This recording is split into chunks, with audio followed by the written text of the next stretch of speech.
दोस्तों बजट 2023 इस बार अनाउंस होने जा रहा है, जिसके अंदर मेजर चेंजेस आपको देखने को मिल सकते हैं। जैसे कि ओल्ड स्लैब रेट यहां पर 2.5 लाख रुपए, जिसको बढ़ाकर यहां पर 5 लाख तक पीक किया जा सकता है। इसके अलावा जो न्यू स्लैब रिजीम है, जो न्यू टैक्स स्लैब है, जिसके अंदर यहां पर कुछ एग्जम्पशन और डिडक्शन यहां पर आपको अलाउ किए जा सकते हैं, ताकि यहां पर जो टैक्स पेयर है ओल्ड स्कीम से स्विच ओवर होकर न्यू स्कीम में यहां पर आ जाए। इसी के साथ कुछ स्टैंडर्ड डिडक्शन है, जैसे कि 50,000 सैलरी स्टैंडर्ड डिडक्शन है, जिसकी लिमिट यहां पर बढ़ाकर 1 लाख करी जा सकती है। एंड यहां पर सेक्शन 80C से डिडक्शन लेकर सेक्शन 80U के डिडक्शन की लिमिट्स जो है वो यहां पर इंक्रीज की जा सकती है। तो दोस्तों इस बार बजट 2023 में आपको बहुत सारे मेजर चेंजेस देखने को मिल सकते हैं। तो दोस्तों आज के वीडियो के अंदर हम ऐसे 5 पॉइंट डिस्कस करने वाले हैं जो बजट 2023 में यहां पर इंप्रूव होने चाहिए। दोस्तों इन 5 पॉइंट से सरकार द्वारा कोई भी ज्यादा एक्सपेंडिचर करने यहां पर नहीं पड़ेगी एंड सरकार इन 5 पॉइंट को आसानी से यहां पर जो इंप्रूव कर सकती है। कुछ लूप होल्स यहां पर इनकम टैक्स एक्ट के अंदर रखे गए हैं, जिसकी वजह से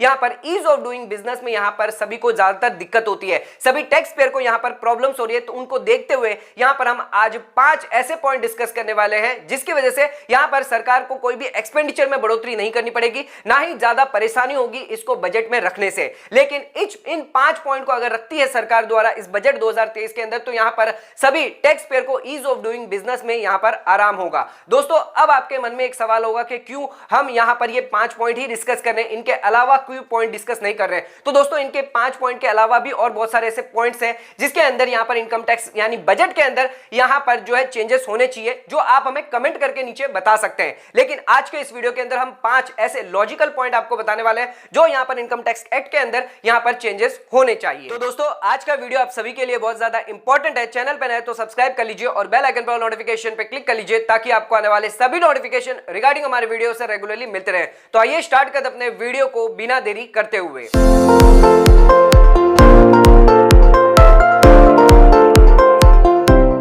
दोस्तों आइए स्टार्ट करते अपने वीडियो को और बात कर लेते हैं यहां पर अपने सबसे पहले पॉइंट की। तो यहां पर बजट 2023 के अंदर यहां पर हमारा जो सबसे पहला पॉइंट है, जो सबसे मेजर यहां पर चेंजेस होना चाहिए, वो है ड्यू से कलेक्टेड फ्रॉम और टू गवर्नमेंट। तो दोस्तों अगर आपको कोई पैसा लेना बाकी रह गया है गवर्नमेंट से, तो यहां पर आपके पास 3 साल का टाइम पीरियड दिया गया है, यानी आप 3 साल के टाइम पीरियड में कभी भी आप जो है गवर्नमेंट से अपना जो ड्यूज जो पेंडिंग है वो आप ले सकते हैं। लेकिन अगर उसी को देखते हुए यहां पर अगर गवर्नमेंट आपसे पैसा कलेक्ट करना चाहती है, तो उसके लिए 11 साल का टाइम पीरियड दिया गया है। तो दोस्तों अगर आपको पैसा लेना है गवर्नमेंट से, तो यहां पर 3 साल का पीरियड दिया गया है। लेकिन यहां पर अगर गवर्नमेंट आपसे अगर कलेक्ट करती है, गवर्नमेंट का क्यों ड्यूज आपके बाकी पड़े आपके ऊपर, तो ना ही 3 साल ना ही 5 साल बल्कि यहां पर 11 साल तक गवर्नमेंट आपसे वसूल कर सकती है। तो एज ए सिटीजन होने के नाते हम तो यहां पर 3 साल के अंदर यहां पर अपना पैसा क्लेम कर सकते हैं, लेकिन गवर्नमेंट हमसे यहां पर 11 साल के अंदर पैसा कलेक्ट कर सकती है। तो क्या ये कितना सही है?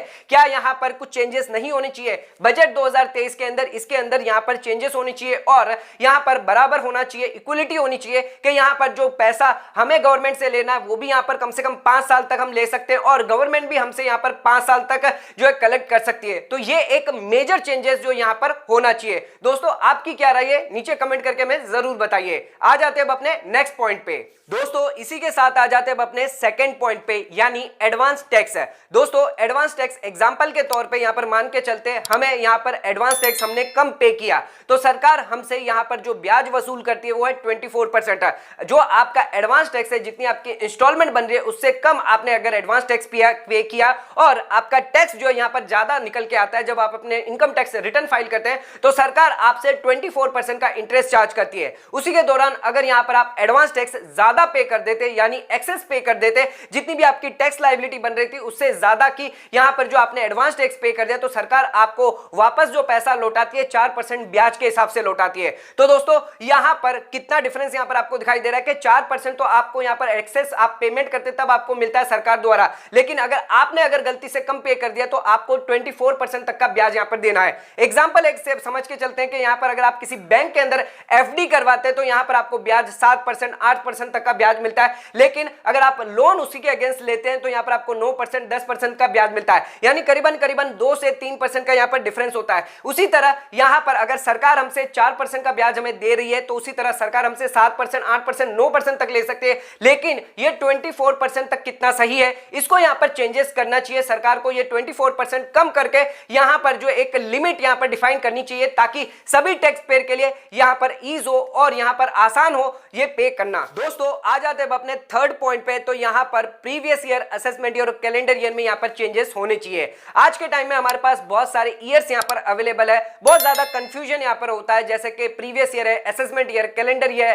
तो यहाँ पर एज ए चार्टर्ड अकाउंटेंट यहाँ पर समझ सकते हैं कि प्रीवियस ईयर क्या है, असेसमेंट ईयर क्या है, लेकिन यहाँ पर कैलेंडर ईयर क्या है। बट अगर आप एक कॉमन पर्सन है तो यहाँ पर आपके लिए समझना आसान नहीं होता है। कभी यहाँ पर हम प्रीवियस ईयर की बात कर लेते हैं, कभी हम यहाँ पर असेसमेंट ईयर की बात कर लेते हैं, कभी हम यहाँ पर कैलेंडर ईयर की बात कर लेते हैं, बहुत ज्यादा कंफ्यूजन यहाँ पर क्रिएट हो जाता है। तो यहाँ पर जो है बजट 2023 के अंदर इसके अंदर चेंजेस होना चाहिए, इन सबको यहाँ पर क्लब्ड कर देना चाहिए। कोई भी मेजर ज्यादा इफेक्ट नहीं करेगा बजट के, ना ही कोई एक्सपेंडिचर यहाँ पर आपको करना है, सिर्फ एक मेजर चेंजेस करना है। इन सभी को क्लब्ड करके यहाँ पर एक ही ईयर यहाँ पर कर देना चाहिए, ताकि आम लोगों के लिए यानी कॉमन पर्सन के लिए समझना आसान हो। दोस्तों इससे ईज ऑफ डूइंग अंडरस्टैंडिंग यहाँ पर जो है सभी टैक्स पेयर की यहाँ पर बढ़ जाएगी। कोई भी मेजर चेंजेस जो है बजट में यहाँ पर बिना करे हुए यहाँ पर जो है ये चेंज करने से आपकी ईज ऑफ अंडरस्टैंडिंग यहाँ पर बढ़ सकती है।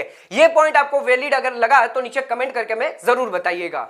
दोस्तों इसी के साथ आ जाता है अब अपने फोर्थ पॉइंट पे, यहाँ पर स्टार्टअप। मान के चलिए एग्जांपल के तौर पे अगर कोई कंपनी खोलना चाहता है तो यहाँ पर स्टार्टअप करना चाहता है, जिसमें अगर वो प्रॉपर डॉक्यूमेंटेशन अगर दे देता है तो उसे यहाँ पर 15% तक का टैक्स यहाँ पर कंपनी यानी इनकम टैक्स एक्ट के अंदर लगाया जाता है। इसके अलावा यहाँ पर नॉर्मल कंपनी की बात करें तो 25% तक का टैक्स यहाँ पर कंपनी चुकाती है। इसके मुकाबले अगर कोई इंडिविजुअल है जो बिजनेस करता है, यहाँ पर सैलरीड पर्सन है, जिसकी इनकम यहाँ पर अगर बढ़ जाती है तो उसे 44% तक का यहाँ पर टैक्स देना पड़ता है। तो दोस्तों यहाँ पर आप देख सकते हैं कि यहाँ पर अगर कोई इंडिविजुअल स्टार्टअप करता है या इंडिविजुअल यहाँ पर बिजनेस करता है, सैलरीड पर्सन है, उसे तो यहाँ पर 44% का टैक्स देना पड़ता है, लेकिन अगर कोई कंपनी यहाँ पर ओपन करता है उसे सिर्फ 25% तक का टैक्स देना पड़ता है। कंपनी भले यहाँ पर जो मल्टी मिलियनरी कंपनी यहाँ पर पैसा कमाती है, लेकिन टैक्स जो है 25% तक का देती है। लेकिन एक इंडिविजुअल है जो यहाँ पर 50 लाख या 60 लाख रुपए का कमाता है तो उसको यहाँ पर जो 44% तक का टैक्स देना पड़ता है। इसके अंदर इनकम टैक्स आ जाता है, सरचार्ज आ जाता है, एजुकेशन सेस आ जाता है, 50 लाख के ऊपर यहाँ पर आपको एडिशनल इनकम टैक्स देना पड़ जाता है। तो यहाँ पर इतना डिफरेंशिएट क्यों है? क्यों यहाँ पर जो है अगर इंडिविजुअल की भी इनकम अगर बढ़ती है तो उसे भी कंपनी के बराबर क्यों नहीं रखा जाता? क्यों यहाँ पर इक्वल रेट क्यों नहीं रखी जाती कि एक जगह यहाँ पर मिलकर, चाहे वो कंपनी हो या इंडिविजुअल हो, अगर उन दोनों की इनकम अगर बढ़ रही है तो यहाँ पर उनका एक समान जो है टैक्स रखा जाए। तो ये एक मेजर चेंजेस जो यहाँ पर करा जाना चाहिए बजट 2023 में। दोस्तों इसी के साथ आ जाते हैं अपने फिफ्थ पॉइंट पे यानी आखिरी पॉइंट पे, बुक्स ऑफ अकाउंट मेंटेनेंस। तो यहाँ पर सरकार हमारी बुक्स ऑफ अकाउंट यहाँ पर चेक कर सकती है पिछले 8 सालों की। अगर आपका एक्सपोर्ट का बिजनेस है तो उस केस में यहाँ पर 16 साल की यहाँ पर बुक्स ऑफ अकाउंट आपकी चेक की जा सकती है। दोस्तों यहाँ पर 16 साल क्यों, पूरे जीवन भर की आपकी बुक्स ऑफ अकाउंट क्यों ना चेक कर ले? तो यहाँ पर क्या ये पॉसिबल है कि यहाँ पर 8 साल और 16 साल तक आप यहाँ पर जो ट्रांजेक्शन है वो याद रख पाए, या फिर यहाँ पर जो ट्रांजेक्शन जब भी आपकी बुक्स चेक हो तो यहाँ पर कौन से ट्रांजेक्शन आपने कब 16 साल पहले किए थे ये याद रखना इतना पॉसिबल नहीं है। तो सरकार को इसमें ध्यान देना चाहिए, इसमें चेंजेस करना चाहिए। जो टाइम पीरियड है वो यहाँ पर बढ़ा कम करके 5 साल तक कर देना चाहिए, यानी बुक्स ऑफ अकाउंट जो है 5 साल तक यहाँ पर जो एक मिनिमम माना जाता है कि 5 साल तक, चलो यहाँ पर लॉजिकल है कि यहाँ पर जो 5 साल तक मेंटेन कर सकते हैं, 5 साल के ट्रांजेक्शन हम याद रख सकते हैं, लेकिन 16 साल 8 साल के ट्रांजेक्शन रखना आसान नहीं है। तो दोस्तों बजट 2023 के अंदर इसके अंदर भी चेंजेस होने चाहिए।